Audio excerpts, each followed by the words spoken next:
Assalamualaikum warahmatullahi wabarakatuh.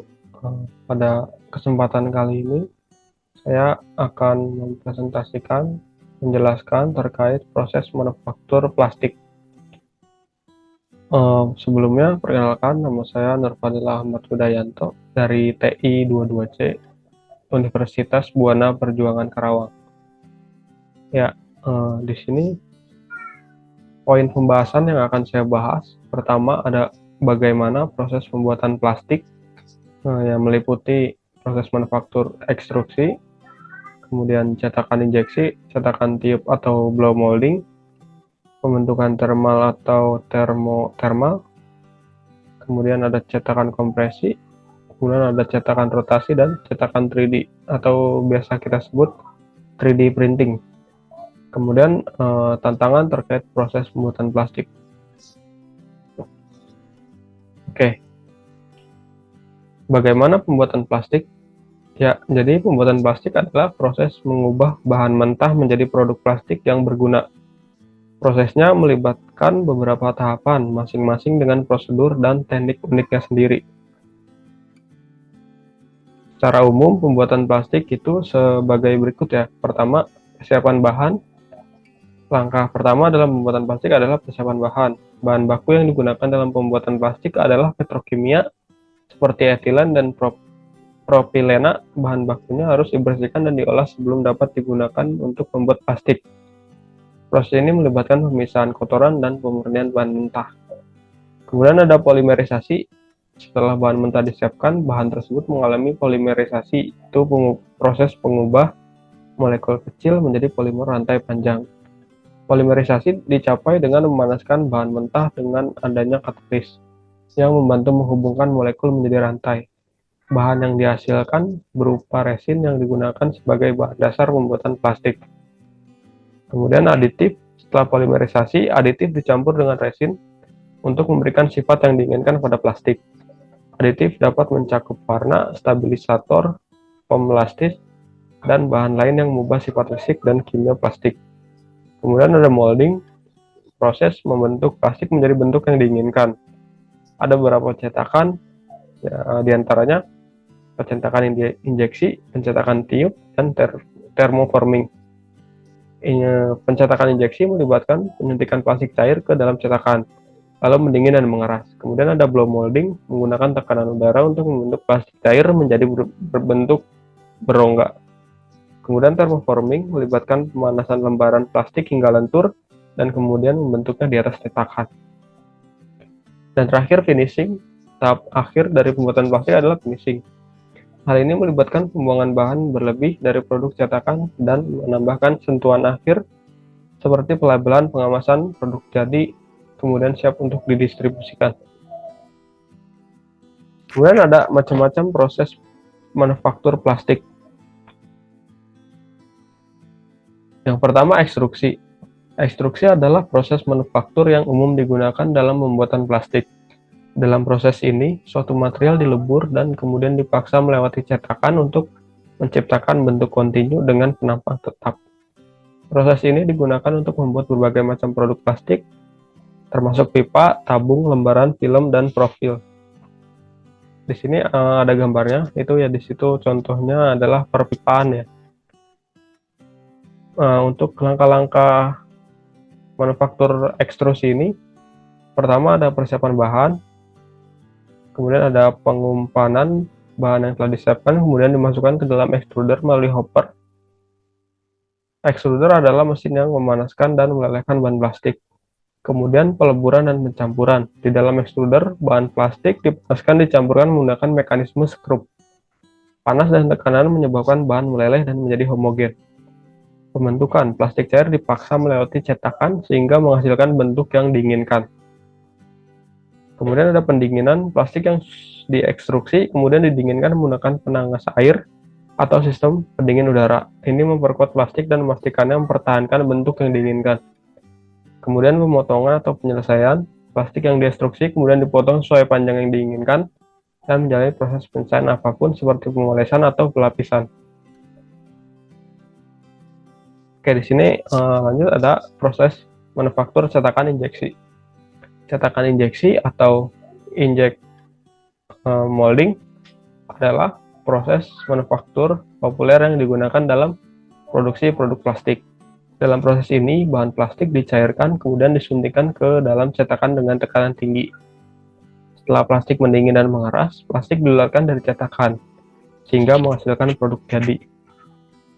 Di sini ada gambarnya, di sini ada moldnya tuh, moldingnya, kemudian ada hasil produknya yaitu kursi. Nah, di sini ada melibatkan beberapa langkah ya untuk melakukan cetakan injeksi, yaitu persiapan bahan yang dicairkan dan dalam mesin cetak injeksi.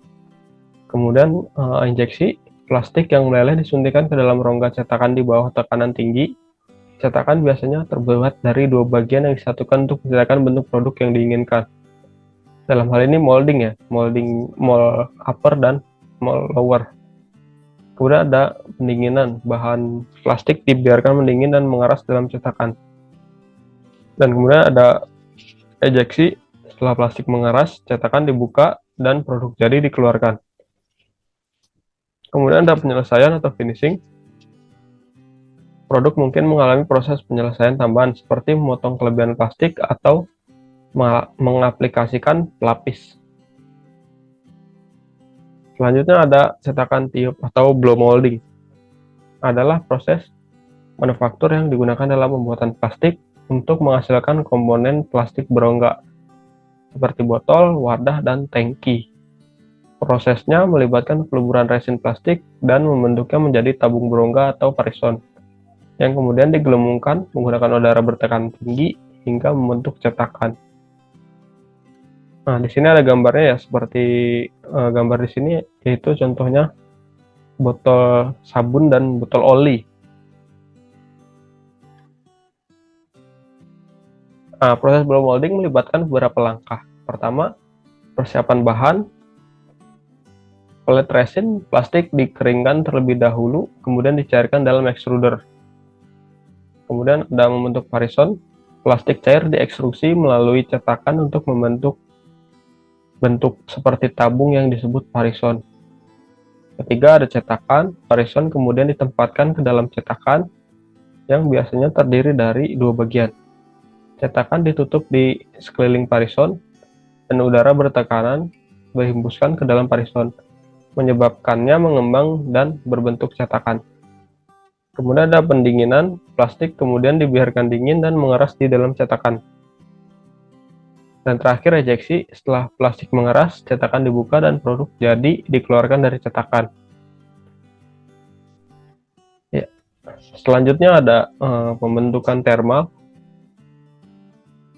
Pembentukan thermal atau thermoforming adalah proses pembuatan plastik yang melibatkan pemanasan lembaran plastik hingga lentur, kemudian dibentuk menjadi bentuk tertentu menggunakan cetakan. Proses ini digunakan menghasilkan berbagai macam produk, termasuk kemasan, baki, wadah, dan suku cadang otomotif. Di sini ada contoh produk dari thermoforming ya. Di sini ada tempat makan atau bento ya.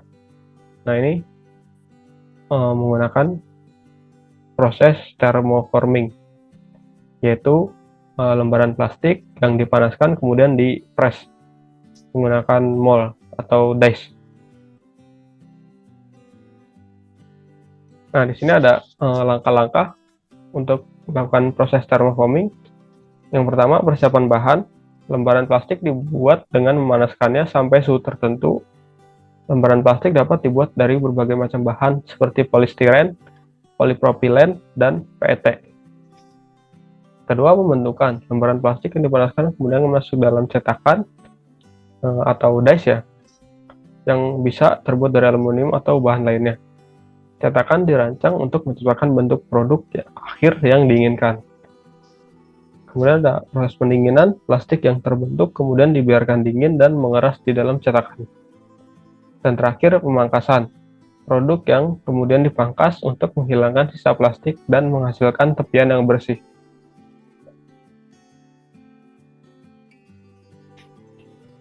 Selanjutnya ada cetakan kompresi. Cetakan kompresi adalah teknik pembuatan plastik yang digunakan untuk membuat bentuk dan bagian kompleks dengan toleransi yang ketat. Prosesnya melibatkan pengompresan bahan plastik yang telah dipanaskan sebelumnya ke dalam rongga cetakan, kemudian didinginkan dan dipadatkan. Cetakan kompresi adalah metode populer yang digunakan untuk membuat produk plastik termoset yang kuat, tahan lama, dan tahan terhadap panas dan bahan kimia. Untuk proses cetakan kompresi ini dimulai dengan menempatkan sejumlah bahan plastik yang telah diukur sebelumnya, biasanya dalam bentuk freeform, ke dalam rongga cetakan yang dipanaskan. Cetakan kemudian ditutup dan tekanan diberikan pada material. Cetakan ditahan di bawah tekanan sampai bahan plastik mendingin dan mengeras, yang mungkin memerlukan waktu beberapa menit. Selanjutnya ada pencetakan rotasi atau rotation molding.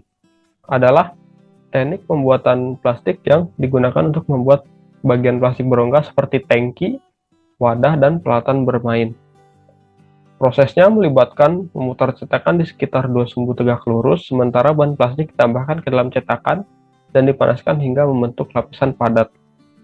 Cetakan rotasi adalah metode hemat biaya yang digunakan untuk membuat bentuk kompleks dengan ketebalan dinding yang konsisten dan daya tahan yang sangat baik.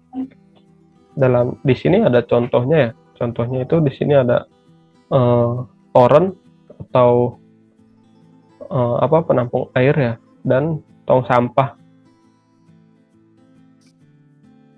yaitu adalah hasil produk dari pencetakan rotasi atau rotation molding. Pencetakan rotasi atau molding rotation, prosesnya dimulai dengan menambahkan bahan plastik dalam jumlah tertentu, biasanya dalam bentuk bubuk atau cairan, ke dalam cetakan berongga. Cetakan kemudian dipanaskan dan diputar pada 2 sumbu tegak lurus sehingga bahan plastik meleleh dan melapisi seluruh permukaan bagian dalam cetakan. Rotasi berlanjut hingga bahan plastik meleleh seluruhnya dan membentuk lapisan padat dengan ketebalan yang diinginkan. Cetakan kemudian didinginkan dan dibuka untuk mengeluarkan produk jadi. Percetakan rotasi ini sangat cocok untuk membuat bagian berongga besar yang tidak dapat dibuat dengan mudah dengan teknik percetakan lainnya atau yang sebelumnya tadi kita bahas. Proses ini juga dapat menghasilkan komponen dengan ketebalan dinding yang konsisten dan daya tahan yang sangat baik, sehingga ideal untuk membuat produk seperti tangki air, peralatan bermain, dan wadah penyimpanan besar, seperti pada gambar di contoh tadi ya, ini. Karena prosesnya menggunakan rotasi ya, cetakan yang berotasi, sehingga dapat menghasilkan bentuk kompleks tanpa sambungan, sehingga mengurangi resiko kebocoran dan meningkatkan integritas struktural produk akhir. Selanjutnya adalah cetakan 3D atau 3D printing. Juga dikenal sebagai manufaktur aditif, adalah teknik manufacturing plastik yang memungkinkan pembuatan objek 3 dimensi dari model digital. Prosesnya melibatkan penambahan lapisan bahan plastik cair secara berurutan untuk membentuk produk akhir lapis demi lapis. Pencetakan 3D telah merevolusi produk manufaktur plastik, menawarkan fleksibilitas desain tingkat tinggi, waktu penyelesaian yang cepat, dan mengurangi limbah. Ya, jadi di sini ada 3D printing, bisa dilihat contohnya di situ ada berbagai macam mainan ya, yang di print lapis demi lapis.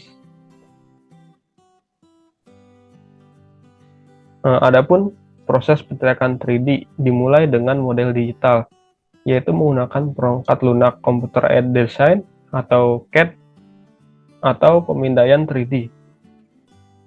Model digital kemudian diiris menjadi lapisan tipis, dan printer 3D mulai mencetak objek lapis demi lapis.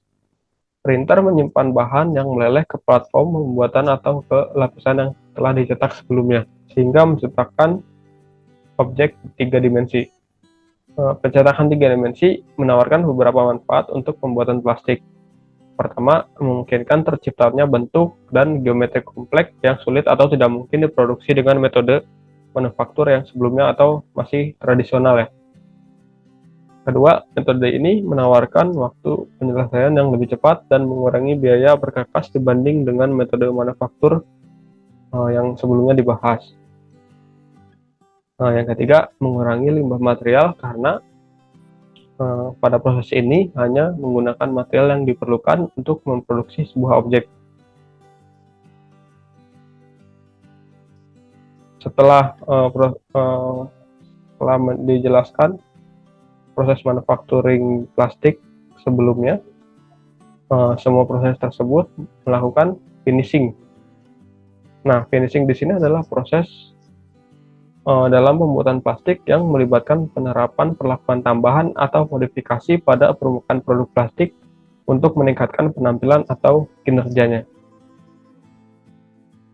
Proses finishing dapat bervariasi tergantung pada jenis produk plastik yang diproduksi dan tujuan penggunaannya.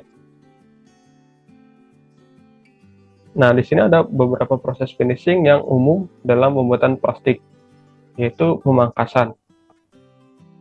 Pemangkasan adalah proses menghilangkan kelebihan material atau kilatan dari produk jadi.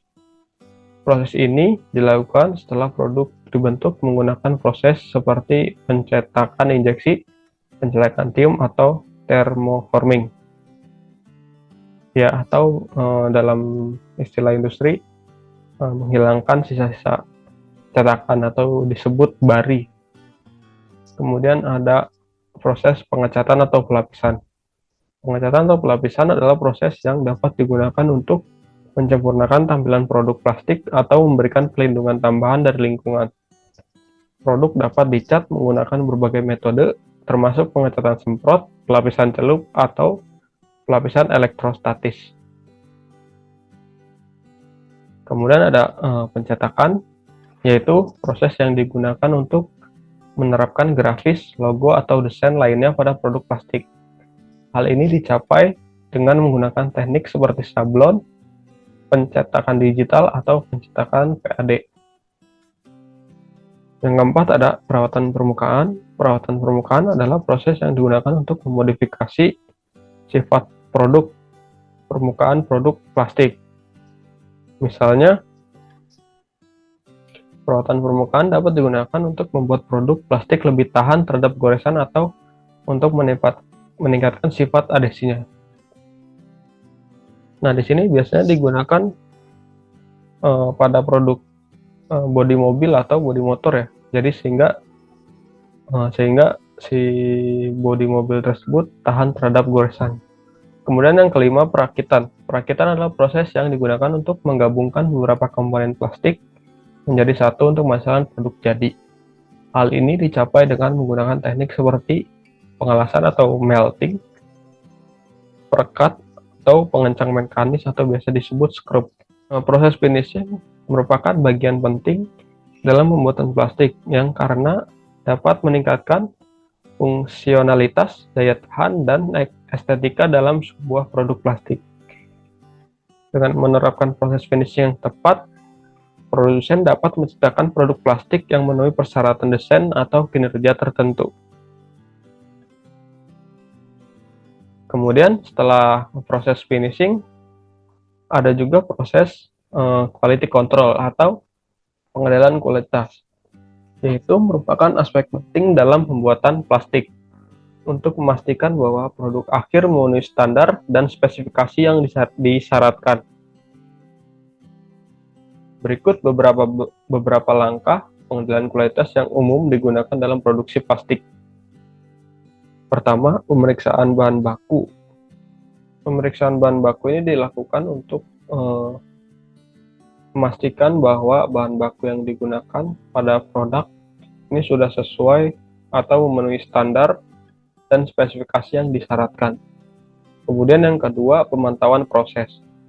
Pemantauan proses melibatkan pemantauan berbagai proses yang terlibat dalam pembuatan plastik agar proses tidak menyimpang dari parameter yang sudah ditentukan.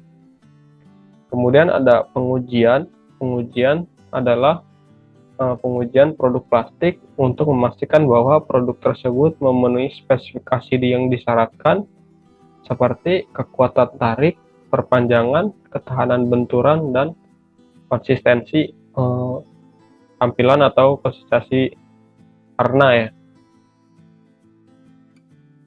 Yang keempat ada inspeksi, yaitu pengendalian kualitas melibatkan pemeriksaan produk plastik secara visual atau visual check untuk memeriksa apakah ada cacat seperti retak atau melengkung atau permukaan yang tidak rata. Kemudian ada pengendalian proses statistik. Pengendalian proses statistik dapat digunakan menggunakan metode pengendalian untuk melacak dan menganalisis proses manufaktur, guna mengidentifikasi dan memperbaiki setiap penyimpangan dari standar yang disyaratkan. Yang kelima ada pelatihan karyawan. Pelatihan karyawan ini dilakukan untuk pengendalian mutu dan prosedur kerja agar selalu diikuti dengan baik dan tidak melenceng dari standar operasional prosedur atau SOP yang ditentukan. Secara keseluruhan, pengendalian kualitas atau quality control merupakan aspek penting dalam produksi plastik. Dalam hal ini, memerlukan pendekatan yang cukup untuk memastikan bahwa produk akhir berkualitas tinggi dan memenuhi standar yang disyaratkan. Nah, kemudian pembahasan yang selanjutnya adalah tantangan terkait proses pembuatan plastik. Meskipun plastik memiliki banyak keunggulan dan digunakan secara luas, terdapat juga tantangan besar terkait dengan cara pembuatannya. Beberapa tantangan utama antara lain sebagai berikut. Yang pertama, dampak lingkungan. Produksi plastik dikaitkan dengan dampak lingkungan yang signifikan, termasuk emisi gas rumah kaca, polusi air, dan penggunaan lahan. Kedua, ada konsumsi energi. Produksi plastik memerlukan banyak energi, dengan sejumlah besar energi yang dibutuhkan untuk mengekstraksi dan memurnikan bahan mentah, serta memproduksi produk akhir. Kemudian tiga, menimbulkan sampah. Plastik merupakan sumber utama sampah, dan pembuangan sampah plastik merupakan masalah lingkungan yang signifikan, dengan polusi plastik yang menyebabkan kerusakan pada satwa liar dan ekosistem. Yang keempat, sumber daya tak terbarukan. Banyak plastik terbuat dari sumber daya tak terbarukan seperti minyak bumi yang jumlahnya terbatas dan berkontribusi terhadap perubahan iklim. Yang kelima, masalah kesehatan. Beberapa jenis plastik mengandung bahan kimia yang berbahaya bagi kesehatan manusia, termasuk pengganggu endokrin dan karsinogen. Dan keenam adalah perilaku konsumen. Konsumen seringkali menggunakan plastik dengan cara yang tidak ramah lingkungan, seperti produk plastik sekali pakai yang tidak didaur ulang atau dibuang dengan benar atau dibuang secara sembarangan. Pada kesimpulannya, tantangan yang terkait dengan cara pembuatan plastik sangatlah besar dan memerlukan upaya yang berkelanjutan untuk mengatasinya. Untuk mengatasi tantangan ini, diperlukan solusi inovatif yang mengurangi dampak produksi plastik terhadap lingkungan, mendorong keberlanjutan, dan mendorong perilaku konsumen yang bertanggung jawab. Langkah yang baik dapat kita mulai dari diri kita sendiri, yaitu dengan bijak dalam memilih produk plastik dan tidak membuang sampah plastik sembarangan, atau kita bisa membuat sampah plastik ini agar bisa didaur ulang. Mungkin itu saja yang dapat saya sampaikan, kurangnya mohon maaf. Terima kasih. Wassalamualaikum warahmatullahi wabarakatuh.